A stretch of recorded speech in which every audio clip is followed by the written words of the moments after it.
எனக்கு அதிர்ஷ்டமே இல்லை சார் அப்படின்னார் ஒருத்தர். ஏன் அப்படி சொல்றீங்கன்னு கேட்டோம். வியாபாரம் பண்ணலாம்னு ஒரு கடை வச்சேன். வேண்டிய போட்டவங்க கூட என் கடையில் வந்து எதுவும் வாங்க மாட்டேங்கிறான். எல்லாரும் அடுத்த கடைக்கு தான் போகிறான் அப்படின்னு சொல்லி ரொம்ப அழுத்துக்கிட்டார். இதுக்கு போய் அதிர்ஷ்டம் இல்லைன்னு சொல்லாதீங்க. வாடிக்கையாளர்களை வந்து கவர்றது எப்படிங்கிறது உங்களுக்கு தெரியல, அதுதான் குறை அப்படின்னும். சார், உங்களுக்கு தெரிஞ்ச அந்த ரகசியத்தை எனக்கும் கொஞ்சம் சொல்லி கொடுங்களேன் அப்படின்னார். சரி, உங்கள் காதை இப்படி கொடுங்க அப்படின்னு சொல்லி அது சம்பந்தமாக பெரிய வல்லுநர்கள் சொல்லியிருக்கிற கருத்துக்களை அவர்கிட்ட சொல்ல ஆரம்பித்தோம். அதாவது இந்த வாடிக்கையாளர்களை கவர்றதுக்கு வல்லுநர்கள் பல ஆலோசனைகளை ஏற்கனவே சொல்லி வச்சிருக்கிறாங்க. அது சம்பந்தமாக அனுபவப்பட்டவங்க, அதை தெரிஞ்சு வச்சுக்கணும்.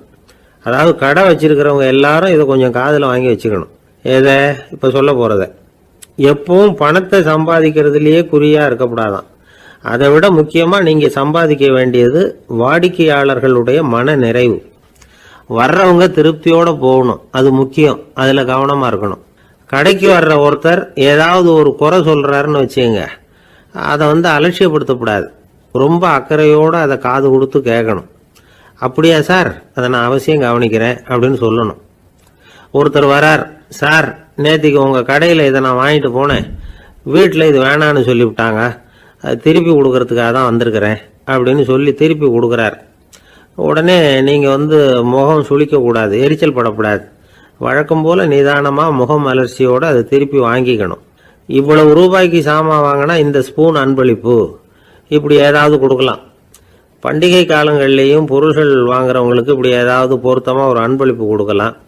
நீங்கள் கொடுக்கறது ஒரு சர்வசாதாரணமான பொருளாக இருந்தால் கூட அது வாங்குற ஒரு மனசில் ஒரு மகிழ்ச்சியை ஏற்படுத்தும். எதுவும் உங்களால் கொடுக்க முடியலன்னா உங்கள் முகம் நிறைஞ்ச சிரிப்பையாவது கொடுங்க, அது போதும். உங்கள் கடையில் இல்லாத ஒரு பொருளை வாடிக்கையாளர் வந்து கேட்குறார், உடனே இல்லைன்னு முகத்தில் அடித்தது மாதிரி சொல்லிடக்கூடாது. கொஞ்சம் உட்காருங்க சார் அப்படின்னு சொல்லி உங்கள் பணியாளர் யாரையாவது அனுப்பி வெளியிலேருந்து வாங்கிட்டு வர சொல்லி அவர்கிட்ட கொடுக்கலாம். சில பேர் உங்கள் கடைக்கு வரும்பொழுது அவங்க வீட்டு குழந்தைகளையும் கூப்பிட்டுக்கிட்டு வர்றாங்கன்னு வைங்க. நீங்கள் என்ன செய்யணும்னா அந்த குழந்தைகளை முதல்ல கவனிக்கணும். அது கண்ணத்தை கிள்ளணும், அதுக்கிட்ட விளையாடணும், அதுக்கு ஏதாவது மிட்டாய் பிஸ்கட் எதையாவது கொடுத்து அது கவனத்தை கவரணும். அதுக்கப்புறம் பெரியவங்களை கவனிக்கலாம். உங்கள் கடையில் வேலை செய்கிற பணியாளர்கள் சுத்தமாக இருக்கணும். சிரித்த முகம், சுறுசுறுப்பு, இது ரெண்டும் அவங்களுக்கு தேவை. அழுது ஒடிஞ்சிக்கிட்டு இருக்கக்கூடாது. அப்புறம் இன்னொரு விஷயம், அதிகமாக பொருள் வாங்குற ஒருத்தர்கிட்ட அதிக மரியாதையாகவும் குறைச்சலாக பொருள் வாங்குறவர்கிட்ட வேறு விதமாகவும் நடந்துக்கக்கூடாது. எல்லாருக்கிட்டையும் சமமாக நடந்துக்கணும். 5 ரூபாய்க்கு வாங்கினாலும் சரி, 500 ரூபாய்க்கு வாங்கினாலும் சரி, அவங்கக்கிட்ட நீங்கள் காட்டுற மரியாதையில் வித்தியாசம் இருக்கக்கூடாது. எல்லாத்துக்கும் மேலே உங்கள் கடையில் ஒரு பொருள் வாங்கினா அது உண்மையானதாக இருக்கும், தரமுள்ளதாக இருக்கும் அப்படிங்கிற நினைப்பு ஜனங்களுக்கு வரணும். அதனால் தரமான பொருளையே நீங்கள் வந்து உங்கள் கடையில் வச்சுருக்கணும். இது வரைக்கும் நான் சொன்னதையெல்லாம் கவனத்தில் வச்சுக்கிட்டு நீங்கள் கடையை ஆரம்பிச்சிங்கன்னா வியாபாரம் பிச்சுக்கிட்டு போகும். அப்படி போகலன்னா அதுக்கப்புறம் கேளுங்க. ஏன்னா இந்த யோசனைகள்லாம் அனுபவப்பட்டவங்க சொல்லியிருக்கிற யோசனைகள். இந்த யோசனைகளில் நீங்கள் எச்சரிக்கையாக இருக்க வேண்டிய ஒரு விஷயம் உண்டு. அது என்னங்கிறதையும் தெரிஞ்சு வச்சுக்கிறது நல்லது. என்னுடைய நண்பர் ஒருத்தர் வந்தார். சார், உங்கள் யோசனையை கேட்டதுனால நான் ஒரு அறை வாங்கினது தான் மிச்சம்னார். என்ன ஆச்சுன்னு கேட்டேன். எங்கள் கடைக்கு ஒரு பெரிய அம்மா குழந்தைய தூக்கிட்டு வந்தாங்க சார். உங்கள் யோசனைப்படி அந்த குழந்தையோட கன்னத்தை கிள்ளணும்னு முயற்சி பண்ணினேன். திடீர்னு அந்த நேரம் பார்த்து அந்த குழந்தை தலையை குனிஞ்சிக்கிட்டுது. என் கை வந்து குழந்தையோட கன்னத்துக்கு பதிலாக அது தூக்கிட்டு வந்தவங்க கன்னத்தை கிள்ளிவிட்டுது. அதுதான் அப்படி ஆயிட்டுது அப்படின்னார், கன்னத்தை தடவிக்கிட்டே.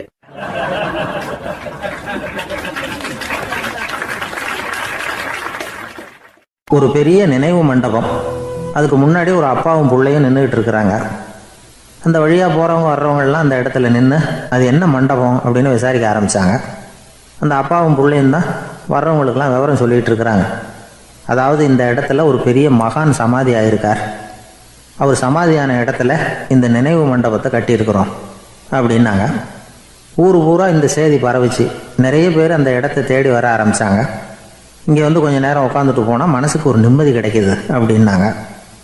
அங்கே இருந்த உண்டியலில் நிறைய காசு போட்டுட்டு போகிறாங்க. பணம் கிடுகிடுன்னு நிறைய சேர ஆரம்பிச்சிட்டுது. பணம் நிறைய சேர்ந்த உடனே அந்த அப்பாவுக்கும் பிள்ளைக்கும் தகராறு வந்துட்டுது. பணம் சேர்ந்தாலே சொத்து தகராறு வரத்தானே செய்யும், அது மாதிரி வந்துட்டுது. பையன் அடிக்கடி நிறைய பணம் கேட்க ஆரம்பித்தான். அப்பா பார்த்தார், யோசனை பண்ணார், ஒரு முடிவுக்கு வந்தார். ஒரு நாள் பையனை கூப்பிட்டார். இதை பாருப்பா, நமக்குள்ள தகராறு வேணாம். அப்பாவும் பிள்ளையும் இப்படி சண்டை போட்டுக்கிட்டா பார்க்குறவங்க தப்பாக நினைப்பாங்க. அதனால் நமக்குள்ளே சமரசமாக இதை தீர்த்துக்குவோம், என்ன சொல்கிற அப்படின்னார் அப்பா. சரின்னு நான் பையன். உடனே அந்த அப்பா என்ன பண்ணார் தெரியுமா?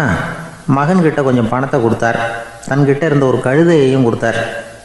இதை வச்சு நீ பொழைச்சிக்கோ அப்படின்னு சொல்லி அனுப்பி வச்சுட்டார். மகன் அந்த கழுதையை இழுத்துக்கிட்டு அடுத்த ஊருக்கு போனான். வழியிலேயே அந்த கழுதை செத்து போச்சு. உடனே என்ன பண்ணலாம்னு யோசனை பண்ணான். ஒரு ஐடியா வந்தது. அந்த கழுதையை ஒரு சாலை ஓரமாக புதைச்சான். கையில் இருந்த பணத்தை வச்சு அந்த இடத்துல ஒரு கல் மண்டபம் கட்டினான்.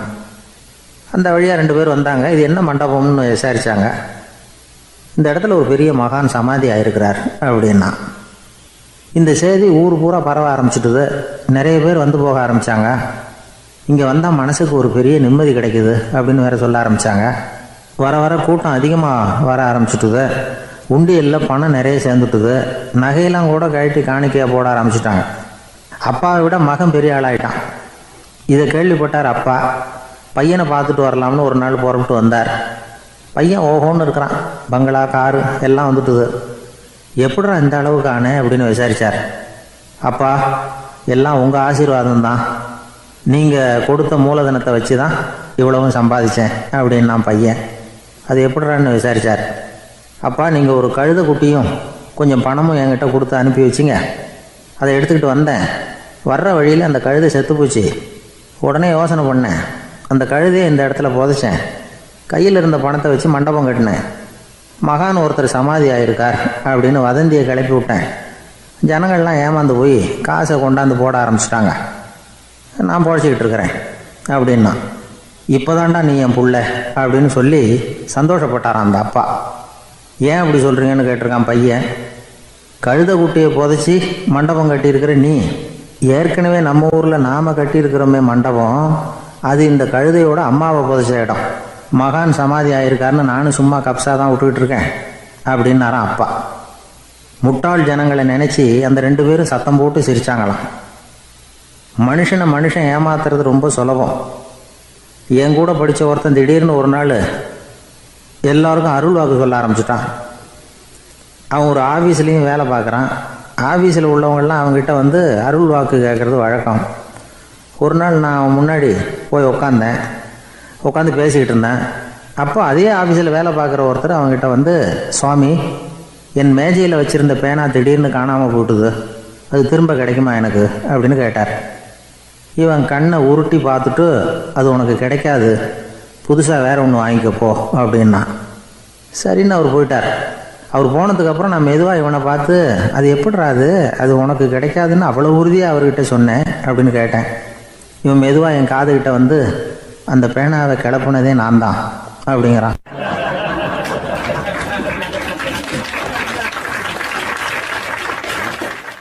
ஒரு பெரியவர் உட்கார்ந்துருக்கிறார். அவரை சுற்றி அவருடைய தோழர்கள் உட்கார்ந்துருக்கிறாங்க. ஏதோ ஒரு முக்கியமான செய்தியை அவர் அவங்களுக்கு சொல்லிகிட்டு இருக்கிறார். அவங்களும் ஆர்வமாக கேட்டுக்கிட்டு இருக்கிறாங்க. இந்த சமயத்தில் யாரோ ஒரு ஆள் வேகமாக அங்கே வர்றார். வர்ற வேகத்திலேயே எனக்கு ஏதாவது உதவி செய்யுங்க அப்படின்னு கேட்டுக்கிட்டே வர்றார். கேட்குறது உதவி, ஆனால் குரல் மிரட்டுறது மாதிரி இருக்குது, அதட்டி கேட்குறது மாதிரி இருக்குது. இதை கேட்டதும் அந்த பெரியவர் ஆத்திரப்படலை, ஆனால் அவரை சுற்றி இருந்தவங்க ஆத்திரப்பட்டாங்க. இதை பெரியவர் கவனித்தார். கொஞ்சம் அமைதியாக இருங்கன்னார். வந்தவரை கூப்பிட்டார். அவருக்கு சில பொருள்களை கொடுத்தார். என்னங்க, இப்போ உங்களுக்கு மகிழ்ச்சி தானே அப்படின்னார். ஆ அப்படின்னு அலட்சியமாக அவர் சொல்கிறார். நான் உங்களை நல்ல முறையில் நடத்தினேன்னா அப்படின்னு கேட்குறாரு அவர் மறுபடியும். அதெல்லாம் ஒன்றும் இல்லை அப்படின்னு சொல்லி அவர் சொல்லிகிட்டு இருக்கிறாரு. குரலில் கடுமை குறையில. சுற்றி இருந்தவங்களால இதை பொறுத்துக்க முடியல. கோபத்தோடு அவரை நோக்கி நெருங்க ஆரம்பித்தாங்க. பெரியவர் அவங்களையெல்லாம் தடுத்து நிறுத்தினார். வந்தவரை வாங்க என்னோட அப்படின்னு சொல்லி அழைச்சிட்டு போனார். வீட்டுக்கு போனார். அங்கே போனதும் இன்னும் சில பொருள்களை எடுத்து அவர்கிட்ட கொடுத்தார். இப்போ திருப்தி தானே, நான் உங்ககிட்ட நல்ல முறையில் நடந்துக்கிட்டேனா அப்படின்னார். அவர் முகம் இப்போ தான் கொஞ்சம் மலர்ந்தது. ரொம்ப நன்றி, இறைவன் உங்கள் குடும்பத்துக்கு எல்லா நன்மைகளையும் செய்வான் அப்படின்னு சொன்னார். இதே வார்த்தைகளை என்னுடைய தோழர்கள்கிட்டே சொல்லிட்டீங்கன்னா அவங்க கோபம் தணிஞ்சிரும், வர முடியுமான்னார்.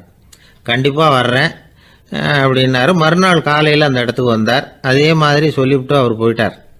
தோழர்கள்லாம் ரொம்ப வியப்போடு பெரியவரை பார்த்தாங்க. அந்த பெரியவர் தான் நபிகள் நாயகம்.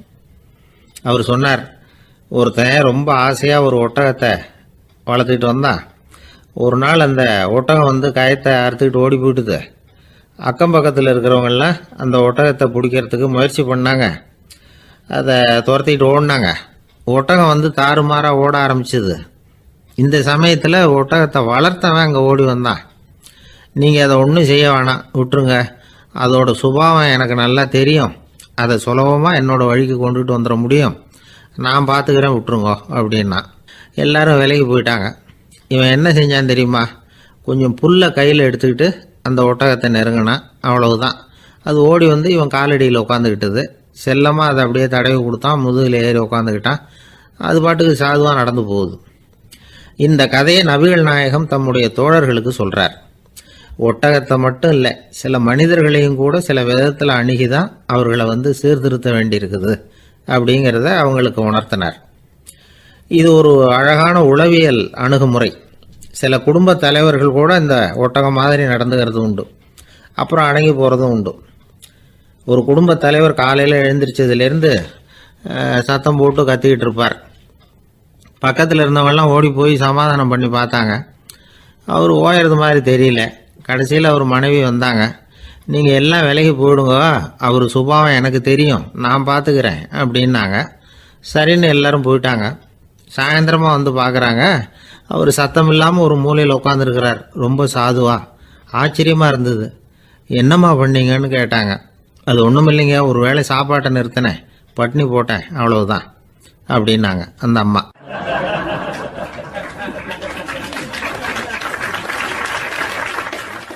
என் நண்பர் ஒருத்தர் ஆழ்ந்த சிந்தனையில் இருந்தார். என்ன யோசனை பண்ணுறீங்கன்னு கேட்டேன். தலைவர் ஆகணும்னு பார்க்குறேன், அதுதான் என்ன வழின்னு யோசிச்சுக்கிட்டு இருக்கேன்னார். நான் கூட அது மாதிரி யோசித்து பார்த்தேன். அதுக்கப்புறம் அந்த யோசனையை கை விட்டுட்டேன் அப்படின்னோம். ஏன்னு கேட்டார். அதுக்கான தகுதிகள் நமக்கு இல்லைங்கிறது புரியுது. அது நமக்கு புரியறத விட நம்ம விட மற்றவங்களுக்கு நல்லா புரிஞ்சு போச்சு. அதனால் பேசாமல் கம்முன்னு இருந்துடுறது தான் நல்லது அப்படின்னோம். தலைவர் ஆகிறதுக்கு தகுதிகள் வேறு உண்டோ அப்படின்னு கேட்டார். அவர் யதார்த்தமாக தான் கேட்குறார். நாங்கள் உடனே எங்ககிட்ட இருந்த ஒரு புத்தகத்தை எடுத்து அவர்கிட்ட கொடுத்தோம். படித்து பாருங்கன்னு. தலைவர் ஆகிறதுக்கு என்ன வழி அப்படிங்கிறத பற்றி அதில் போட்டிருக்கிறாங்க. முதல் வழி என்ன தெரியுமா? ஒரு 4 பேர் முன்னாடி இல்லைன்னா ஒரு கூட்டத்துக்கு முன்னாடி நீங்கள் பேச போகிறீங்க. அப்போ எப்படி ஆரம்பிக்கணும்னா, உண்மையான புகழ்ச்சி, நேர்மையான பாராட்டு, இதோடு ஆரம்பிக்கணும். எடுத்ததுமே அது சரியில்லை இது சரியில்லைன்னு பேசிகிட்டு இருக்கக்கூடாது. மக்களை பார்த்து நீங்கள் தான் தப்பு பண்ணிவிட்டீங்க அப்படின்னு நேரடியாக சொல்லக்கூடாது. தவறு இருந்தாலும் அதை வந்து மறைமுகமாக ஏதாவது கதை சொல்லி அதிலேருந்து அவங்க புரிஞ்சுக்கிற மாதிரி செய்யணும். அடுத்தவங்க பண்ண தப்பு என்னன்னு அலசறதுக்கு முன்னாடி நீங்கள் பண்ணின தப்பு என்னங்கிறத பற்றியே பேசுங்க. எதுக்கும் நேரடியாக உத்தரவு போட்டுக்கிட்டு இருக்கக்கூடாது. இதை நீங்கள் செய்யணும் அப்படின்னு சொல்கிறதுக்கு பதிலாக நீங்கள் இப்படி செஞ்சால் எப்படி இருக்கும் அப்படின்னு கேள்வி மாதிரி கேட்கணுமா. இப்படி கேட்டால் அது உத்தரவு மாதிரி தெரியாதான். அடுத்தவங்க மரியாதையை காப்பாற்றுறது மாதிரி பேசணுமா. உங்கள் பேச்சு இன்னொருத்தரை வந்து அவமானப்படுத்துறது மாதிரி இருக்கக்கூடாதான். ஏண்டா இவங்கிட்ட போய் மாட்டிக்கிட்டோம்னு யாரும் நினச்சிடக்கூடாது. ஒவ்வொரு சின்ன வளர்ச்சியையும் பாராட்டணும். வெற்றி வந்து சாதாரணமாக இருந்தாலும் பாராட்டாமல் இருந்துடக்கூடாது. பாராட்டும் பொழுது தாராளமாக இருக்கணும். குறை சொல்லும் பொழுது கவனமாக இருக்கணும். வாய்க்கு வந்தபடி பேசிவிட்டா அதுக்கப்புறம் வகையாக மாட்டிக்கிட்டு முழிக்க வேண்டியிருக்கும். நீங்கள் பேசுகிறது இன்னொருத்தருக்கு ஒரு கௌரவத்தையும் மரியாதையும் உண்டு பண்ணுறது மாதிரி இருக்கணும். நீங்கள் பேசுகிறது அடுத்தவங்களுக்கு இருக்கிற கொஞ்ச நெஞ்ச மரியாதையும் எடுத்து விடுறது மாதிரி இருக்கக்கூடாது. உங்கள் பேச்சை கேட்டால் கேட்குறவங்களுக்கு ஒரு ஊக்கம் வரணும், உற்சாகம் வரணும். தவறு எதுவாக இருந்தாலும் அதை சுலபமாக திருத்திக்கலாம், சரி பண்ணிக்கலாங்கிறது மாதிரி இருக்கணும் உங்கள் பேச்சு. அடுத்தவங்களை சந்தோஷப்படுத்துங்க. உங்கள் யோசனையை கேட்டு நடந்துக்கிறதுனால அந்த சந்தோஷம் அவங்களுக்கு கிடைக்கணும். இந்த தகுதியெல்லாம் உங்ககிட்ட இருந்தால் நீங்கள் ஒரு சிறந்த தலைவராகலாம் அப்படின்னு அந்த புஸ்தகத்தில் போட்டிருக்கு. இந்த காலத்தில் வந்து தலைவர் ஆகிறதுக்கு வேறு சில தகுதிகள்லாம் கூட தேவைப்படுது. ஒரு புள்ள வந்து தன்னுடைய அப்பா கிட்ட, அப்பா உன்ன மாதிரியே நானும் அரசியலில் சேரணும், தலைவர் ஆகணும்னு ஆசைப்படுறேன், இன்னையிலேருந்து எனக்கு அரசியல் பாடம் கற்றுக் கொடு அப்படின்னு கேட்டிருக்கான். அவரும் சரின்னு சொல்லிவிட்டு ஒரு பெரிய ஏணியை எடுத்துகிட்டு வந்தாராம். ஒரு செவுத்துல சாத்தினார். இந்த ஏணியில் ஏறி உயர போய் அங்கே பரன் மேலே இருக்கிற ஒரு புத்தகத்தை எடுத்துகிட்டு வாடான் இருக்கார். மகனை பார்த்து, அப்பா ஏணி ரொம்ப உயரமாக இருக்குது, நீ ஜாக்கிரதையாக இதை பிடிச்சிக்கோ, நான் ஏறி போகிறேன் அப்படின்னு நான் பையன். பயப்படாத, நான் பார்த்துக்கிறேன்னார் அப்பா. பையன் ஏணியில் ஏறினா உச்சிக்கு போனதும் அப்பா கையை எடுத்துட்டார். ஏணி அப்படியே சரிஞ்சுட்டுது. பையன் பொத்துன்னு கீழே விழுந்துட்டான். இடுப்பு பிடிச்சிக்கிட்டே எழுந்திரிச்சான். என்னப்பா இது, இப்படி என்னை ஏற விட்டுட்டு கையை விட்டுட்டியே, இப்படி கை விடலாமா அப்படின்னு கத்தியிருக்கான். அப்பா நிதானமாக சொன்னாராம், அவசரப்படாதேப்பா, அரசியலில் இதுதான் முதல் பாடம், பெத்த அப்பனாக இருந்தாலும் அவனை நம்பாதே அப்படின்னு உபதேசம் பண்ண ஆரம்பித்தாரான்.